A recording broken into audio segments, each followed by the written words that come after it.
ప్రభుత్వ లక్ష్యాన్ని నీరుగార్చేలా టిడ్కో ఇళ్లను అద్దెకివ్వడం ఏమిటని లబ్ధిదారులను ప్రశ్నించారు ఎమ్మెల్యే ప్రత్తిపాటి పుల్లారావు. పేదల కోసం నిర్మించిన ఇళ్లను నిరుపయోగంగా మార్చడంపై మండిపడ్డారు. ఇళ్లను అద్దెకిచ్చి వేరే ప్రాంతాల్లో ఉండేవారు కేటాయింపులు రద్దు చేస్తామని హెచ్చరించారు. చిలకలూరిపేటలోని ఎన్టీఆర్ నగర్లో టిడ్కో గృహాల సముదాయాన్ని కూటమి నాయకులతో కలిసి తనిఖీ చేశారు పుల్లారావు. పేదలకు నాణ్యమైన ఇళ్లు నిర్మించి ఇవ్వాలన్న గొప్ప ఉద్దేశంతో చేపట్టిన ప్రాజెక్టును గత ప్రభుత్వం నీరుగార్చిందని ఆరోపించారు. తాను మంత్రిగా ఉన్నప్పుడే అర్హులకు 1008 ఇళ్లు కేటాయించామని, మార్చి నాటికి 5520 గృహాల్లో లబ్ధిదారులకు గృహప్రవేశాలు చేసేలా చర్యలు చేపడుతున్నామని ఎమ్మెల్యే ప్రత్తిపాటి తెలిపారు.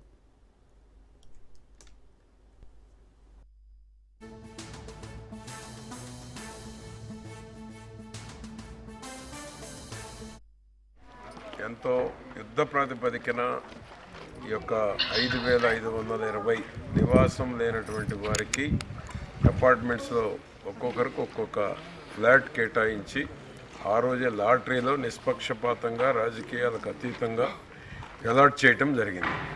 చేరని వాళ్ళందరూ తీసుకోవటం వలన దీనికి రాజా రమేష్ గారు చెప్పినట్టుగా తలుపులు దెబ్బతింటాం, ఎలక్ట్రికల్ వైర్లు తీసుకెళ్ళటం, ఐరన్ ఉన్నాయి కోసుకుపోవటం, ఫ్యాన్కు డబ్బులు ఇస్తే ఫ్యాన్ బిగించకుండా ఈ యొక్క హౌసెస్ని ఏ ఉద్దేశంతో అయితే చంద్రబాబు గారు ఆనాడు కేంద్రంలో ఉన్న మోడీ సహకారంతో నిర్మాణం చేశామో ఆ ఉద్దేశాన్ని దెబ్బతీసేటువంటి ప్రయత్నం చేస్తున్నారు కొంతమంది.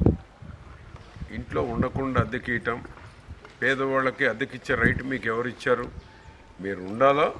లేనప్పుడు మీకు అవసరం లేదు, మీకు ఎక్కడైనా వనరులు ఉన్నప్పుడు పేదవారికి చెందాలవి.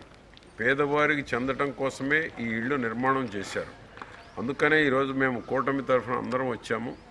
రెంట్కు ఉండేవాళ్ళు ఎవరు రెంట్ ఇవ్వద్దు, వచ్చి వాళ్ళు ఉండటమా లేదా మాకు ఈ ఇల్లు వద్దని ప్రభుత్వానికి తిరిగి వెనక్కి ఇచ్చేయటమో చేయాలి తప్ప మేము ఆడ ఉంటాము, పేదవాళ్ళ దగ్గర 1000 రూపాయలు 2000 రెంట్ తీసుకుంటామంటే ఇది మంచి పద్ధతి కాదు. దీంట్లో ఏ పార్టీకి చెందిన వారైనా ముందుకొచ్చి మీకు అవసరం లేనప్పుడు, మీరు ఉండటానికి ఇక్కడికి అవసరం లేనప్పుడు ప్రభుత్వానికి హ్యాండ్ ఓవర్ చేయండి.